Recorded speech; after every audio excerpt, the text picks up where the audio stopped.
Hello everybody, welcome to the View and Review show presented by VAR.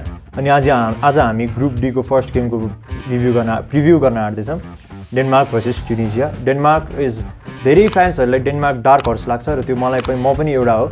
So let's see where Denmark can perform, कतिसम्म perform गर्न सक्छ Denmark. Let's see. डेनमार्कको recent games हेर्नु पर्दाखेरि डेनमार्कले क्रोएसियासँग मात्र हारेको छ, तर त्यो टु गेम्स थियो र अरू टिम्सहरूलाई मोस्टली फ्रान्सलाई जितेको छ युएफए नेसन्स लिगमा. सो यो गेमहरूले पनि देखाउँछ कि डेनमार्क कति अन्डररेटेड टिम हो यो वर्ल्ड कपमा.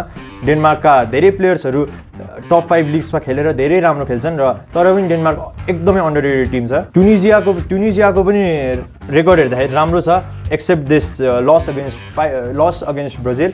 अब ट्युनिसियाको म्यानेजरले के भन्नुभएको थियो भन्दाखेरि if you don't go to the knockout stages of the World Cup, I'll leave this job भनेर भनेको थियो. So that will play a major factor in the players को attitude and मेन्टालिटीमा एकदमै मेजर फ्याक्टर हुन्छ. डेनमार्कको प्रेडिक्टेड लाइनअपको कुरा गर्दाखेरि Kasper Schmeichel a very good keeper. डिफेन्समा Daniel Wass will be a full back. अगाडि पनि उसले धेरै नै हेल्प दिनेछ र Andreas Christensen will be a major player. किनभने Andreas Christensen has to stop Wahbi अनि एन्ड्रियास क्रिस्टेन्सनको रोल आज डिफेन्सको लिडर नै एन्ड्रियास क्रिस्टेन्सनको रोल जस्तै हो. अनि मिडफिल्डमा हेर्दाखेरि चाहिँ डेलानी, एरिक्सन र होइबर्ग तिनैजना एकदमै टप क्लास प्लेयर. मलाई personally I like Hojbjerg very much. Hojbjerg is a very class player alongside Christian Eriksen who has played very good in a bad performing Manchester United team. अगाडि बढ्दाखेरि Olsen, Dolberg र Damsgaard. Olsen from club Brugge, he has played a very magnificent role for club Brugge. अनि Damsgaard is also a very good player. अनि सब्स्टिट्युटमा Martin Brathwaite पनि आएर एकदमै राम्रो effort देखाएर इम्प्याक्ट ल्याउन सक्छ. ट्युनिसियाको प्रेडिक्टेड लाइनअपमा म एउटा प्लेयरको बारेमा कुरा गर्नेछु, खाजरीको बारेमा. Khazri is a very good player अनि he will play a major role. अब मैले जति रिसर्च गरेको छु Khazri is known to be a very technical player. Technical अनि उसको फिनिसिङ एकदमै राम्रो छ भनेर. He plays as a wing but he moves to the centre with Youssef साक्नी and Slimane going backward. So in game Khazri will be the sole striker and will play a major role. Players to वाचमा जाँदाखेरि Hojbjerg, खाजरी मैले अघि भने जस्तै technical player र finishing एकदमै राम्रो र यसको लागि क्रिस्टेन्सनको रोल एकदमै इम्पोर्टेन्ट हुन्छ डेनमार्क टिममा. र डेनमार्कको टिमको player to watch Hojbjerg, very technical player. Technical भन्दा नि फिजिकल र उसले बल अगाडि पनि बढाउन सक्छ र डिफेन्सिभ क्यापेबिलिटी पनि एकदमै राम्रो छ होइबर्गको. So our analyst team have prepared Denmark versus ट्युनिसियाको VAR स्कोर. अनि यहाँ डिफेन्स 77 र 70, नम्बर्समा जस्ट 7 भनेर होला, तर it's gonna be a major factor. तर ट्युनिसियाको 70 मात्रै छ भन्दैमा Tunisia is a bad team भन्ने होइन. हाम्रो टिमले अस्ति नेदरल्यान्ड्स र सेनेगालको गेममा VAR स्कोर निकाल्दा सेनेगाल वाज भेरी लो, तर सेनेगालले जस्तो पर्फर्मेन्स दियो ग्राउन्डमा द्याट वाज भेरी हाई. अब पोजिसनल VAR स्कोर चेक गरौँ. Let's compare attacking of Denmark versus defense of Tunisia. 76 versus 70.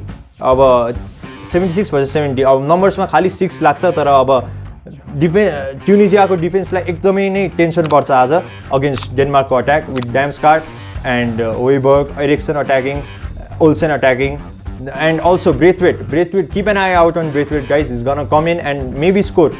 So अब मिडफिल्डको कुरा गर्दाखेरि मिडफिल्डमा it's a big score of 7 midfield because players like Hojbjerg, Eriksen and Delaney they are going to boss the midfield for today. अब यहाँ ट्युनिसियाको attack versus डेनमार्कको डिफेन्सको कुरा गर्दा पनि it's a 7 point difference. But 7 point difference देख्दा पनि players like Khazri is gonna play a major role in attacking. अब average हाइटको कुरा गरौँ. Denmark attack versus Tunisia defence. Denmark attack versus Tunisia एकदमै स्लाइट डिफरेन्स छ. Maybe just of some points or 1 नै होला, 1 पोइन्ट समथिङ. सो त्यो 1 point समथिङले पनि एकदमै मेजर फ्याक्टर खेल्छ क्या. आज 1 पोइन्ट समथिङ हो त्यस्तो मेजर फ्याक्टर खेल्छ भनेर सोच्ने होइन, एकदमै मेजर फ्याक्टर खेल्छ. If the ball is played त्यो हुन्छ नि एयर बल्सहरूको धेरै नै महत्त्व हुन्छ आज.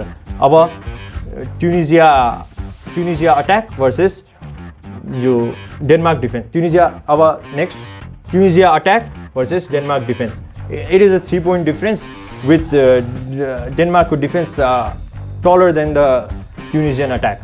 अब मिडफिल्डको कुरा गर्दाखेरि 182 versus 183. It's also a low difference with Denmark being less heighty, but Denmark have players like Højbjerg, Eriksen, Delaney. मैले अघि पनि भनेको हो. So they are going to play a major role. हाइटमा नभए पनि in the ball ground मुभहरुमा धेरै नै major हुन्छ.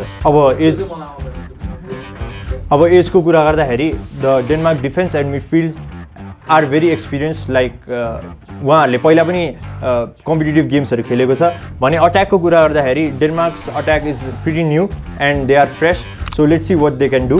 अब ट्युनिसियाकै कुरा गर्दाखेरि ट्युनिसियाको defence and attack looks very experience maybe not in competitive games but experience and aged. अन्त अब मिडफिल्डको कुरा गर्दाखेरि दे आर फ्रेस अनि फ्रेस लेग्सको कुरा आउँछ. अब एभरेज पेसमा इट्स जस्ट सोज 4 point को difference but those 4 points are gonna play a major role किनभने अब थ्रु बल्सहरूमा एभरेज पेसको एकदमै काम हुन्छ. If you have player like Damsgaard in your team through बल्समा एकदमै काम लाग्छ. अब ट्युनिजियाको एभरेज पेस हेर्यो भने 68 देख्छ. It's an average score but they are playing a match and compared to Denmark it's low. So that's going to play a major role too. अब STD के कुरा गर्दाखेरि ट्युनिजियाको स्ट्यान्डर्ड डेभिएसन अब एभरेज प्लेयर्स भन्दा अरू कति डिफरेन्स छ त इट्स अ ठिक्कको डिफरेन्स छ. 7 is not a major difference not a minor difference it's a slight difference भनौँ.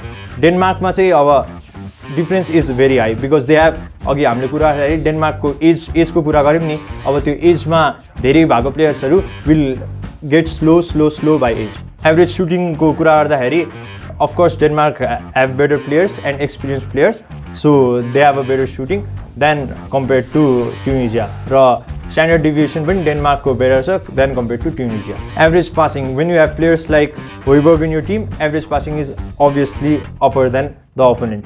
यसमै कुरा गर्दाखेरि only a very small difference 5 को standard deviation. So जेस डेनमार्कको team has a very good and passing. अब डेनमार्क र ट्युनिजियाको कुरा गर्दाखेरि डेनमार्कको 71 छ र ट्युनिजियाको 64 छ र स्ट्यान्डर्ड डेभिएसनको कुरा गर्दाखेरि it's just 5. So we can say that every player is top quality player in पासिङको कुरामा. ट्युनिजियाको 7 छ standard deviation but again it's a average score but again they are playing a match against Denmark so higher छ. Average ड्रिब्लिङको कुरा गर्ने हो भने डेनमार्कको ट्युनिजियाभन्दा हायर छ. यसमा ड्रिब्लिङमा चाहिँ अब it's not just about dribbling पेसको कुरा पनि एभरेज ड्रिब्लिङमा आउँछ र अघि हामीले पेस हेर्दाखेरि डेनमार्क हायर थियो सो पेसले गर्दा पनि ड्रिब्लिङको कुरा आउँछ. अब स्ट्यान्डर्ड डेभिएसनको कुरा गर्दा पनि it's a very low difference. अघि भने जस्तै पेसमा पनि Denmark has top quality players whereas Tunisia has a average difference but again they are playing a match. Average डिफेन्डिङको कुरा गर्दाखेरि 62 र 56 इट्स अ मेजर डिफरेन्स एकदमै मेजर डिफरेन्स है त.